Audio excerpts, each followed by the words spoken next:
qu'est-ce que vous faites quand vous voyez, vous vous trouvez à côté d'un mur, par exemple, ou à côté d'un banc, et vous voyez un panneau où c'est affiché « Peinture fraîche, ne pas toucher ».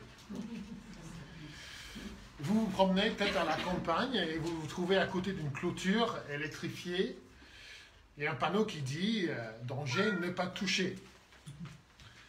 Je ne sais pas si vous êtes comme moi, mais moi, quand je vois un avertissement comme ça me donne envie de toucher. Ça me donne envie de toucher pour voir, est-ce que c'est vraiment la peinture fraîche ou est-ce que c'est là depuis une semaine? Ou est-ce que c'est bien branché la clôture? Ou est-ce que ça fait vraiment mal? Il y a quelque chose en moi qui a envie de toucher.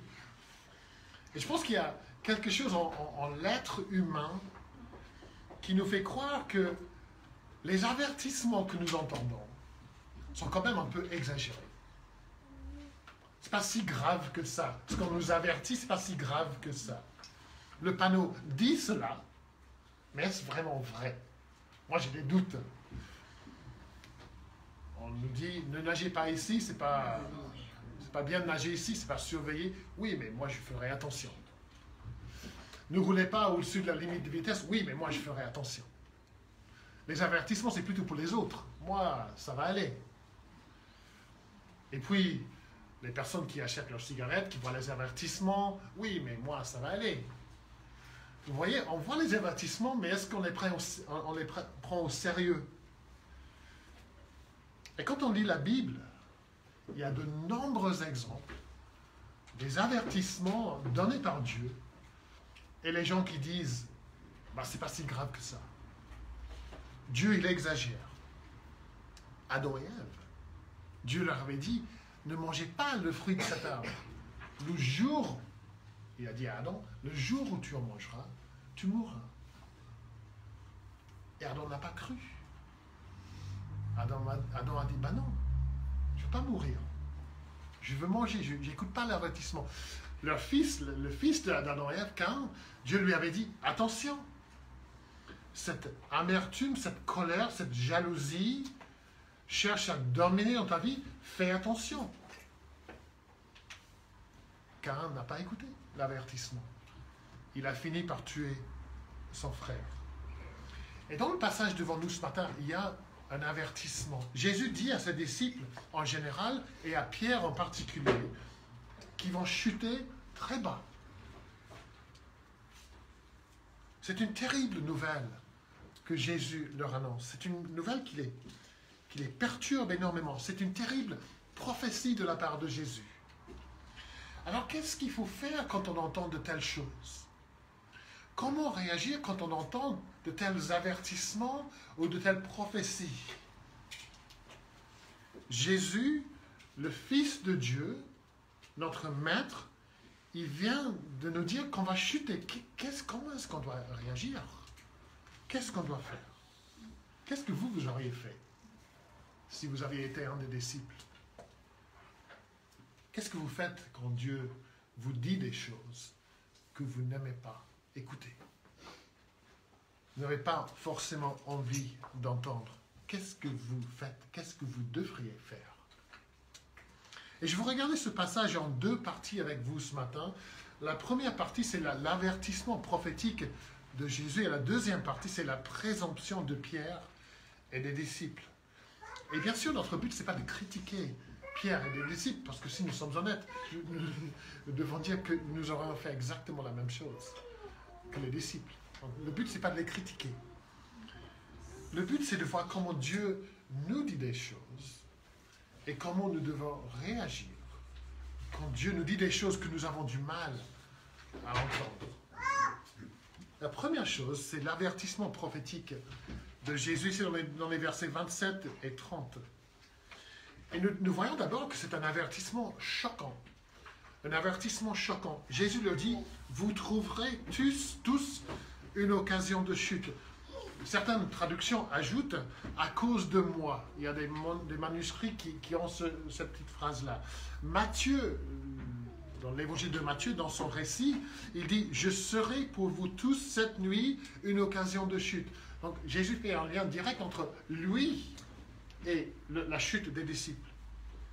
Et le mot utilisé par Jésus pour chuter ici, pour la chute, c'est le mot scandaliser. Scandalizo, c'est le mot en grec. Vous, mes meilleurs amis, dit Jésus, vous allez être scandalisés par moi, votre maître, votre ami. Et c'est un avertissement choquant, parce que cet avertissement vient seulement quelques moments après la Sainte Seine. Ils viennent de quitter la chambre haute, où ils avaient fêté ensemble la Sainte Seine pour la première fois. Jésus avait rompu le pain, il avait versé le vin, il leur avait donné à manger, à boire. Et quelques moments plus tard, il leur dit, vous allez tous chuter à cause de moi. Vous, mes meilleurs amis, mes amis les plus proches, les plus intimes, vous allez m'abandonner. Vous allez me voir comme un scandale. Vous aurez honte de moi. La deuxième chose que nous voyons, c'est un avertissement biblique. C'est un avertissement biblique. Jésus avertit ses disciples et il le fait en s'appuyant sur un texte de l'Ancien Testament, notamment une citation de la prophétie de Zacharie. Jésus cite « Je frapperai le berger et les brebis seront dispersées. » Et j'ouvre des parenthèses ici. C'est Dieu qui parle. « Je frapperai le berger ». Quand Jésus est sur la croix, quand Jésus est frappé, c'est Dieu qui le fait, c'est Dieu qui le juge, c'est Dieu qui le punit. Je ferme les parenthèses. Mais Jésus connaît les Écritures et sa vie est gouvernée par les Écritures et il laisse les Écritures le diriger et l'informer. Et il se sert des Écritures pour avertir ses disciples. Et cette citation explique la raison pour la chute des disciples. Elle explique pourquoi les disciples seront scandalisés par Jésus. Et c'est parce que Jésus sera frappé. Jésus va mourir. Les disciples reconnaissent Jésus comme le Messie. Et dans leur tête, ils ont une idée du Messie victorieux, du Messie qui va chasser les Romains, du Messie qui va restaurer le royaume d'Israël. Et surtout pas d'un Messie souffrant. Un Messie qui sera frappé, qui va mourir et qui sera humilié.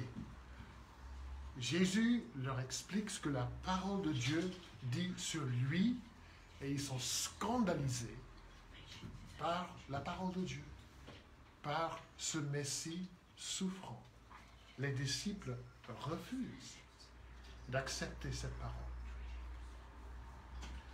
La troisième chose que nous notons de l'avertissement de Jésus, c'est que c'est un avertissement précis. Un avertissement précis. Jésus ne parle pas ici des choses qui pourraient peut-être arriver. Ce ne sont pas des conjectures. Regardez bien ce qu'il dit à Pierre au verset 30.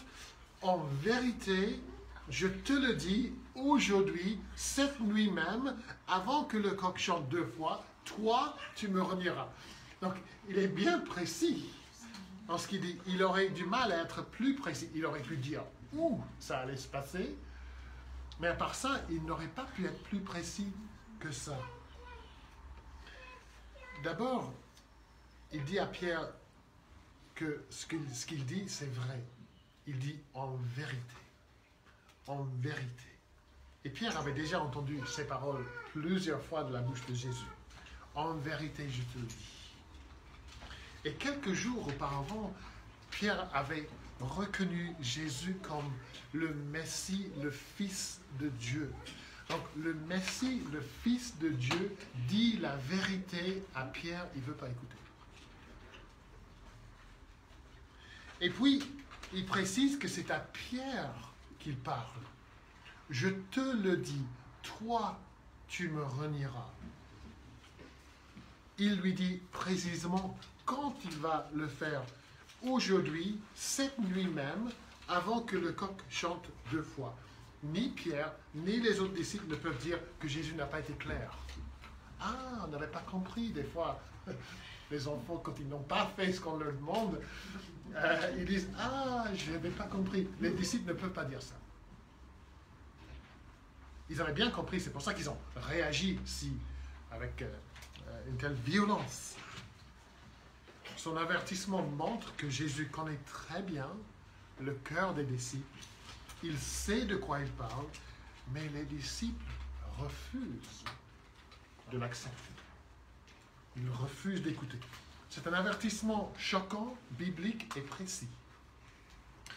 Voyons ensuite la présomption de Pierre et des disciples. On va revenir à la fin pour voir des applications de tout ça. Mais voyons maintenant la présomption de Pierre et des disciples, versets 29 et 31.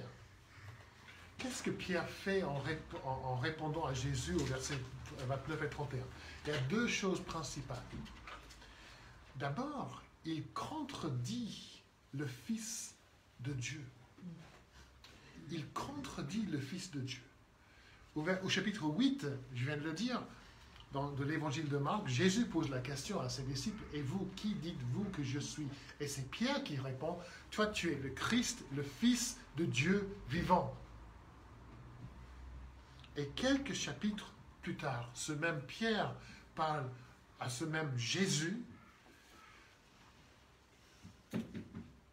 après tout ce que Jésus a dit.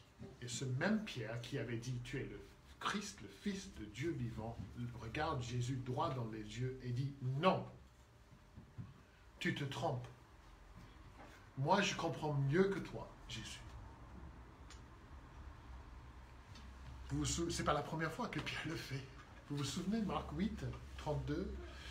La première fois où Jésus annonce sa mort, Pierre le prie à part. Mais Jésus, non, tu n'as pas compris, Jésus. Laisse-moi t'expliquer. Il ose dire non au Fils de Dieu. Et la deuxième fois qu'il le fait, il le fait avec beaucoup de force. Regardez le verset 31. Mais Pierre affirmait plus fort. Quand il me faudra mourir avec toi, je ne te renierai point. Tu ne comprends pas ce que tu dis, Jésus. Pierre contredit le Fils de Dieu. La deuxième chose qu'il fait, Pierre surestime sa propre force. Verset 29. Pierre lui dit, « Quand tous trouveraient une occasion de chute, moi pas. » Pierre, il est prêt à accepter que ce que Jésus dit, ça peut être vrai pour les autres, mais pas pour lui. C'est comme s'il dit à Jésus, « Ouais, Jésus, en fait, ça ne m'étonne pas que tu dises ça sur les autres. Ça fait un moment que je pense la même chose. Ils sont tous capables de te renier, mais sache Jésus, pas moi. » Mais Pierre, franchement, être dispersé, eux, oui, mais pas moi. Moi, je suis plus fort qu'eux. Moi, je t'aime plus qu'eux. Dans son arrogance, il se croit plus fort que les autres et il dit que cela ne lui arrivera jamais. Il voit la faiblesse des autres. Mais il est tellement obsédé par la faiblesse des autres qu'il ne voit pas sa propre faiblesse. Et l'ironie douloureuse ici, c'est que celui qui se croit plus fort que les autres, c'est celui qui tombera plus bas que les autres. Celui qui croit que les autres vont chuter, lui, sa chute sera encore plus spectaculaire. Et ce que Pierre fait ici, en surestimant sa propre force, sa propre capacité de résister à la tentation, il sous-estime la faiblesse de son propre cœur. Pierre, il est sans doute très sincère quand il parle à Jésus. Il croit fermement qu'il ne va pas renier Jésus. Il n'a aucune intention de renier Jésus. Mais il sous-estime la faiblesse et la méchanceté, à quel point son propre cœur est tordu. Il oublie que le cœur est trompeur, au-dessus de toute chose, et terriblement méchant. Et en oubliant à quel point le cœur humain est trompeur, en mettant trop de confiance en sa propre force, Pierre ouvre la porte à la tentation.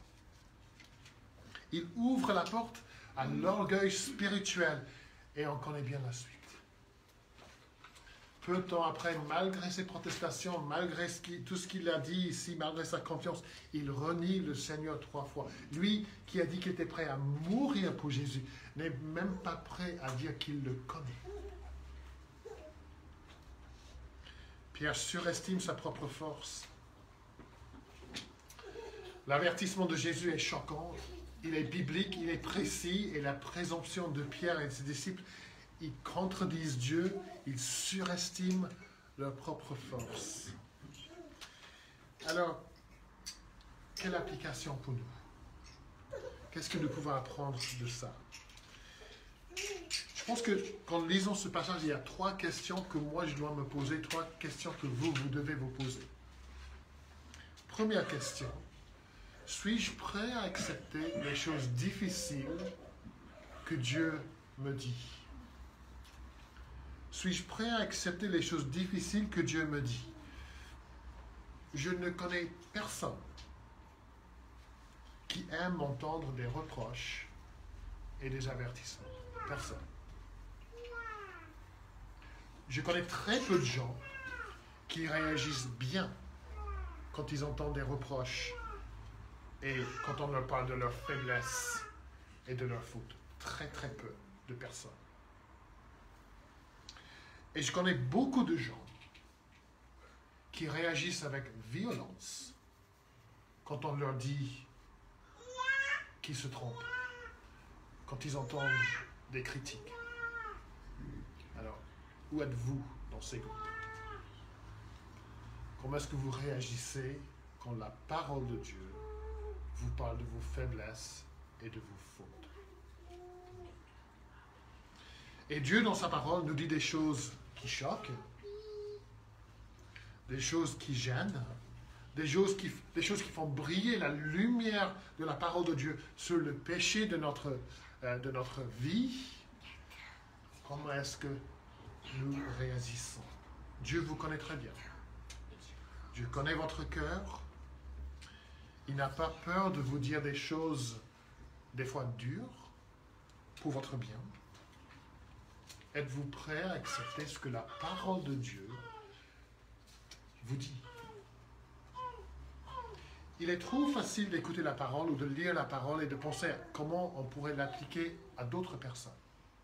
Ça, c'est la parole parfaite pour telle ou telle personne. C'est ce que Pierre dit. Mais est-ce que je suis prêt à accepter les choses difficiles que Dieu veut dire à moi?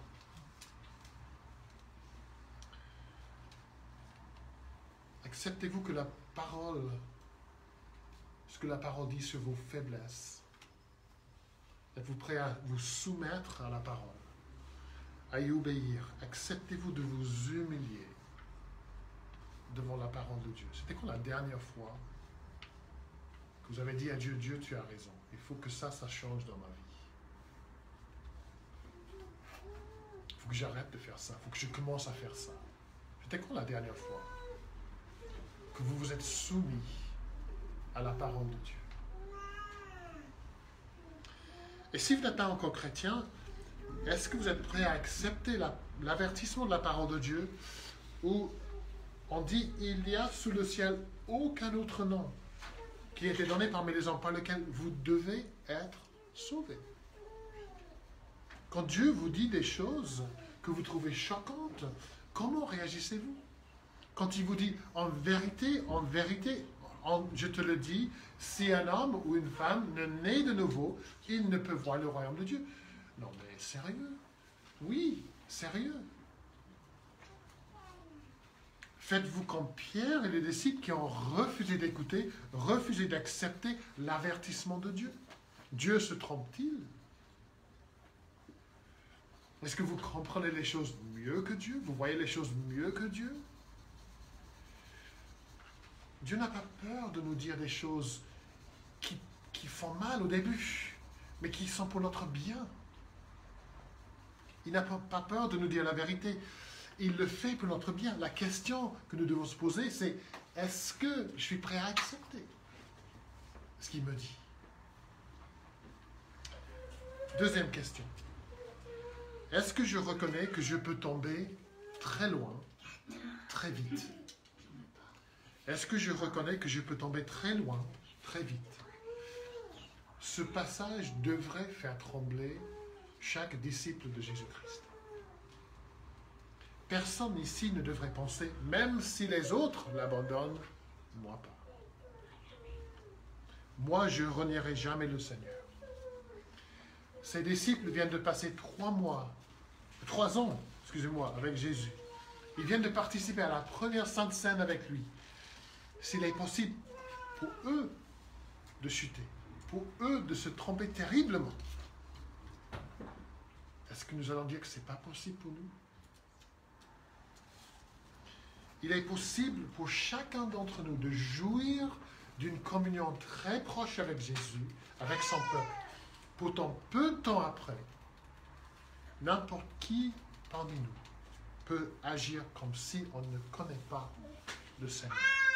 Il est possible aujourd'hui de sortir d'ici, ayant entendu le message, ayant chanté et tout, prié, de sortir d'ici après ce temps fort avec le Seigneur, de monter dans la voiture et de se comporter de façon infecte envers son épouse, son époux et ses enfants. C'est tout à fait possible. Et on renie le Seigneur tout de suite, comme si on n'a aucune relation avec lui. Il est possible demain qu'on renie le Seigneur dans le lieu de travail, qu'on renie le Seigneur dans le contact avec les voisins, des amis. On renie le Seigneur par notre silence. Après tout ce qu'on a entendu aujourd'hui, il est possible que demain, on renie le Seigneur.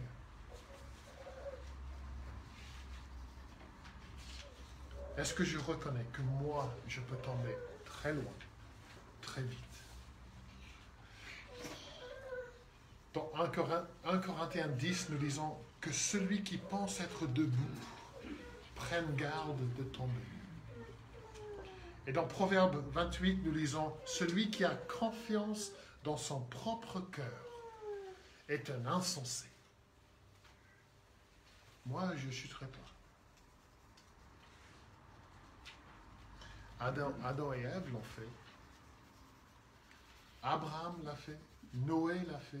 Moïse, David, Salomon, Pierre.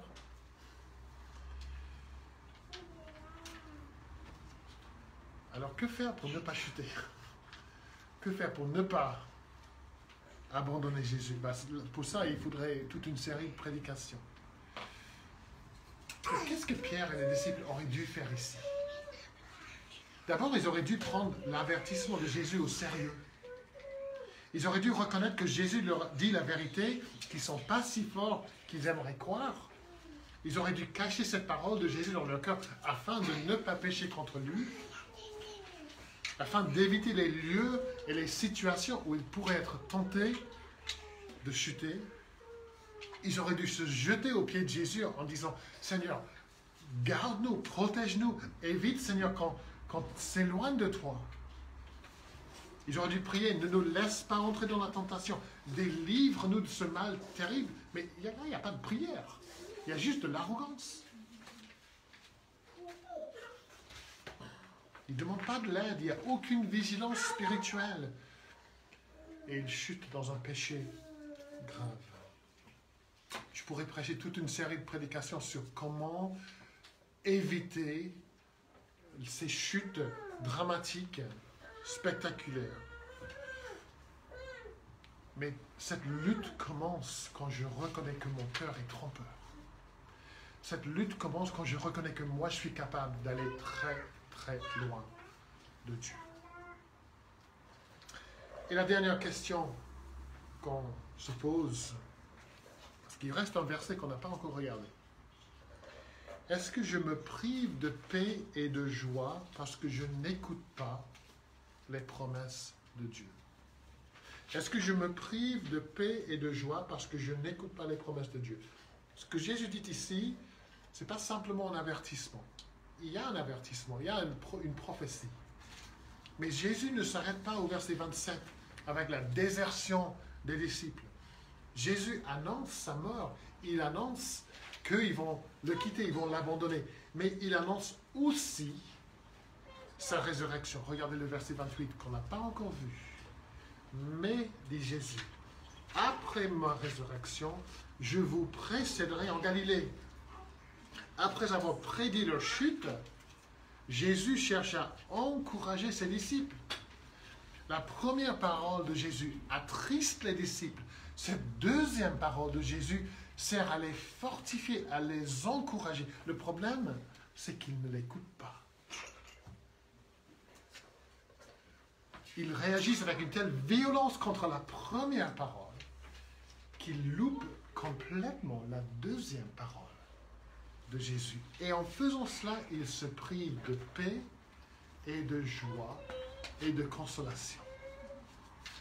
Et même si Dieu a des choses difficiles, des mots durs à nous dire, il a aussi les promesses. Dieu a aussi les mots tendres pour nous encourager.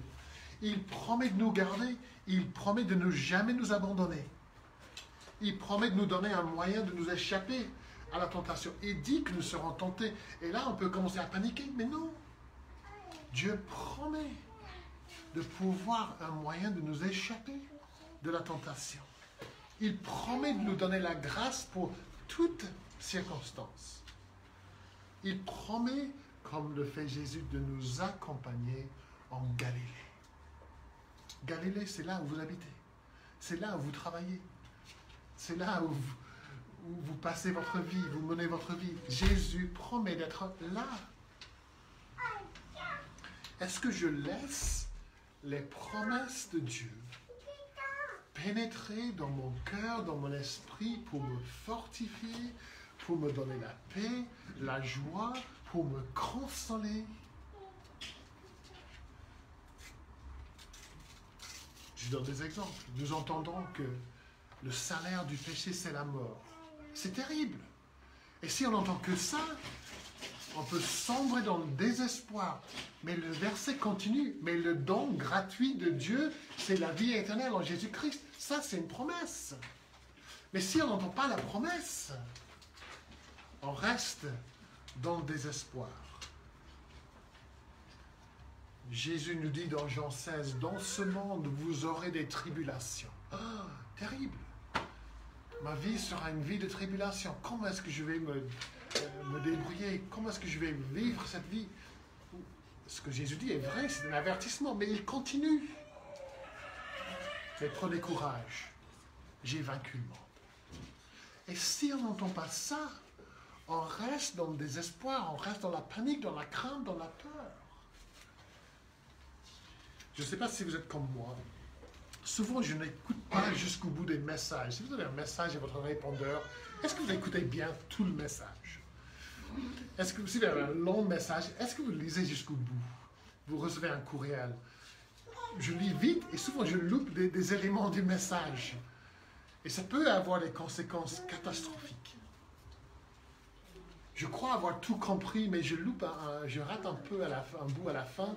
Ah oui, je n'avais pas vu ça. Et on peut être comme ça avec les paroles, les avertissements, les promesses de Jésus. Peut-être que ce matin, vous avez entendu juste une partie du message. L'avertissement. La partie qui parle de vos échecs, de vos faiblesses. Et vous réagissez contre ça. Il ne faut pas finir avec ça. Il ne faut pas s'arrêter là. La partie la plus importante, c'est la partie qui rappelle la grâce et la compassion des promesses du Seigneur. Jésus sait que ses disciples l'abandonneront. Il le sait. Il sait que Pierre va le renier. Il le savait même avant de les choisir. Mais il leur promet qu'il y aura une réunion heureuse après. Même avant leur chute, Jésus prépare à les restaurer. Voilà pourquoi il leur dit ces choses. Afin qu'après, ils puissent revenir, ils puissent se souvenir de ces choses. Et Jésus sait que nous allons le décevoir. Il le sait. Il sait que notre foi est faible. Il sait que nous allons chuter. Il le savait avant de nous sauver. Il le savait. Il n'y a pas de surprise là pour Jésus. Mais il ne nous abandonne pas. Il nous verra en Galilée demain. Et il nous fait cette promesse par la bouche de l'apôtre Paul dans 2 Timothée 2. C'est une promesse magnifique. Si nous sommes infidèles, il demeure fidèle. car il ne peut se renier lui-même. Il refuse de nous abandonner. Il refuse de nous laisser tomber. Si nous sommes infidèles, il demeure fidèle. Que le Seigneur nous garde proche de lui, qu'il nous donne la grâce et la force qu'il nous faut pour rester fidèles à lui, et qu'il nous donne surtout un cœur prêt à l'écouter et prêt à accepter sa parole. Amen.